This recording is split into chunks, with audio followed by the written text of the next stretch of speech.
The key thing is this sort of looming idea that through bending the law, through saying there's an emergency, is this looming confrontation or indeed ongoing confrontation between President Trump and the other instruments of power. Now, whether that's courts in the US or indeed state governors, that's, I think, the crux of this. Let's start with Los Angeles and those riots we've seen over the weekend. Donald Trump has deployed National Guard troops to the city, which the California Governor Gavin Newsom has called purposefully inflammatory.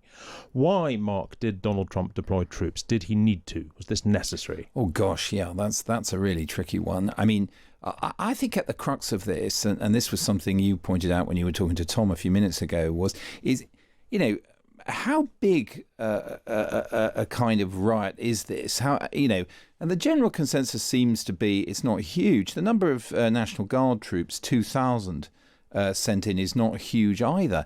I think what's so interesting about this as a standoff between a Democratic governor and a MAGA president is the political symbolism, the language, but also the legal concepts that are being used. So, Trump has used this language of rebellion and insurrection. And of course, this is in a way a necessary precondition to deploying troops on American soil, the Insurrection Act, the Posse Comitatus, various bits of legislation that date from way back. Because, of course, generally in the US, there's a great aversion to deploying troops on US soil.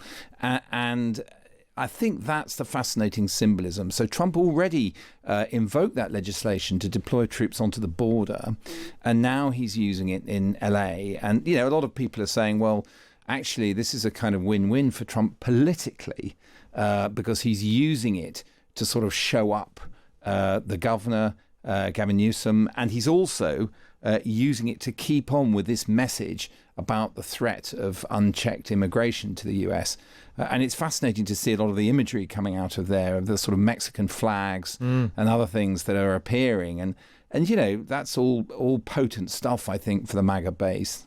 Yeah, I mean, this idea that what this shows is a newly divided America, is that, historically speaking, is that true? Now you're like the good barrister who never asks a question he doesn't know the answer to. Because we were chatting before during the break about some of the events in America in the 1960s, the infamous Kent State intervention by the National Guard, the arrival of the National Guard in Newark, New Jersey.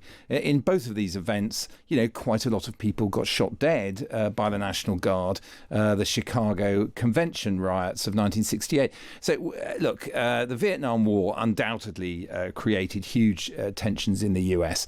And, even if we just look at LA and the 1992 Rodney King riots, there also they had to send troops onto the streets. So it's not unprecedented, and the levels of violence, mercifully, are not as high as some of those events in the 60s. Oh, they're far lower. They're far lower, aren't they? Yeah, they are. Yeah. But I do think the key thing is this sort of looming idea that through bending the law, through saying there's an emergency, is this looming confrontation or indeed ongoing confrontation between President Trump and the other instruments of power. Now, whether that's courts in the US or indeed state governors, that's, I think, the crux of this. Yeah, I mean, we're sort of imagining how different it would be if a Democrat president had sent the National Guard into a Republican state without being asked to. You can imagine it'd be a whole different sort of political and indeed constitutional situation in the United States right now. Let's talk about something else. You've written in Sunday Times yesterday about how drones are changing the face of warfare. We touched on this a little bit last week, but you reflect on Ukraine's drone attack on Russian airfields last weekend and about what it shows us about the importance of drones in modern warfare. Remind us, what kind of drones were used in this attack? Well, actually, they are the small so-called first-person view, which means someone flies them by looking through a video camera remotely, clearly. They can be doing it on an iPhone or on goggles, virtual reality goggles. Now, apparently, when this attack was mounted the weekend before last, the Ukrainians literally had 160 people. They had that drone pilot sort of sitting in this facility, piloting these small flying machines through the Russian mobile phone network. And I think in a way that was the cleverest thing about this attack, because they're very small, these things, and therefore their batteries will only take so much power. You can't get them more than about 20, 25 kilometres. And the story of this raid was that the trucks that they were being carried in did the drive of thousands of kilometres and parked just near the air bases. And then they used these small drones. Now, if we look on the battlefield, Ukraine intends to produce 3.5 million of those this year. And that's, one of the things I was trying to get at in the piece in the Sunday Times, which is once these things start being used in such huge quantities, how do they change the dynamics? And does a country like the UK, which mercifully isn't at war, but last week published this big document, the Strategic Defence Review, about how it ought to prepare for a war. What are the implications if these things become so ubiquitous? Should we be going into it on a similar level, or should we be relying on more traditional methods? Should we be stepping up the counter-drone game? People talking about all sorts of things like lasers, shotgun-type weapons that can fire a sort of charge that will bring them down. All of these things. It's a pendulum, as always, in military technology. Currently, the drones are at maximum advantage, I think, but we may well see the pendulum swim back against them. Well, we've seen, there have been sort of videos that have done the rounds over the last few months of like these drones being like very small drones that are targeted at individuals, basically just like sort of, the kind of thing the size of a shoebox.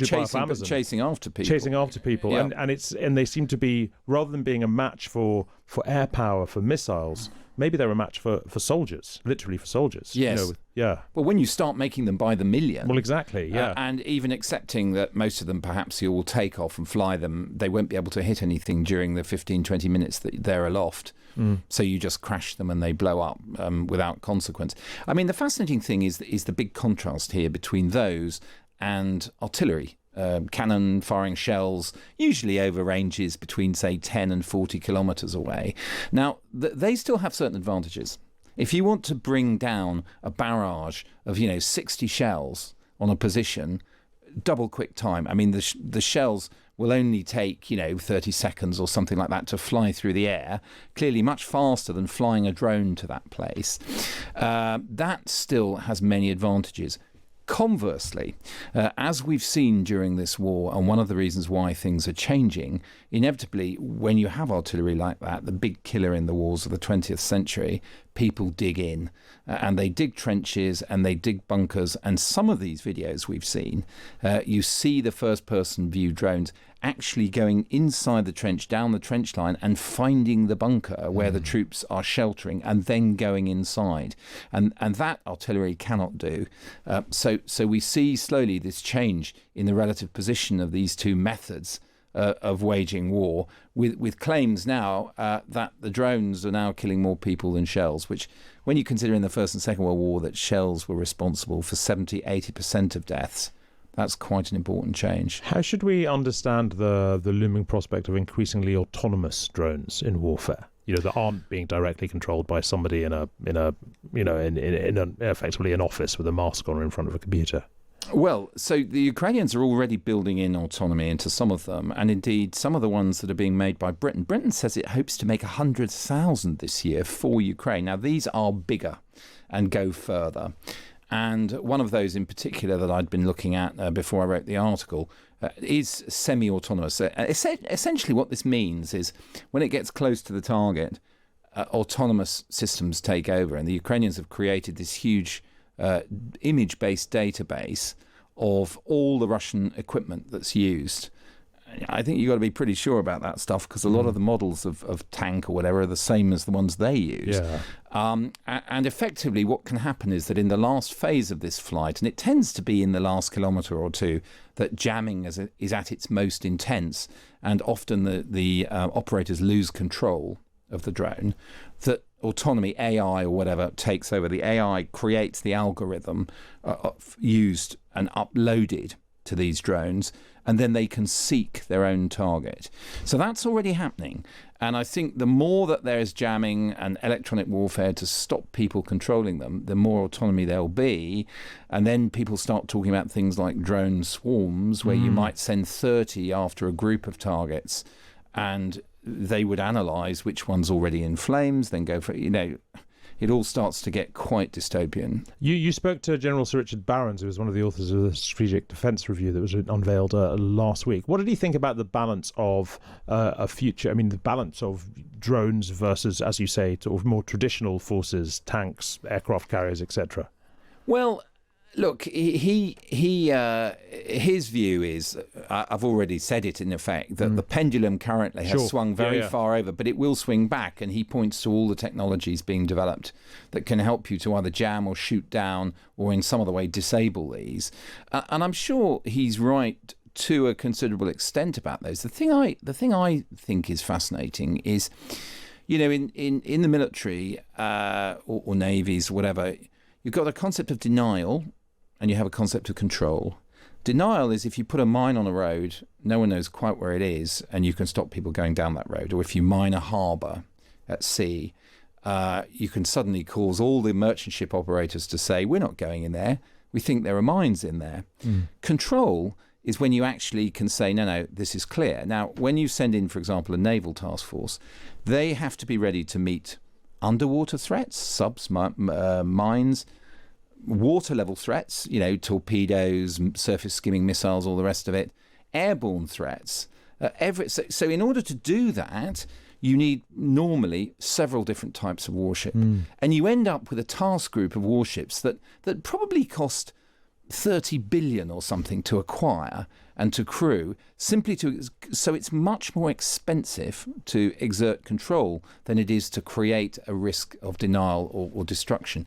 And what we see as a consequence of that in the east of Ukraine, denial through drones and lots of other weapons, means stasis. Everything is frozen. Neither side can win.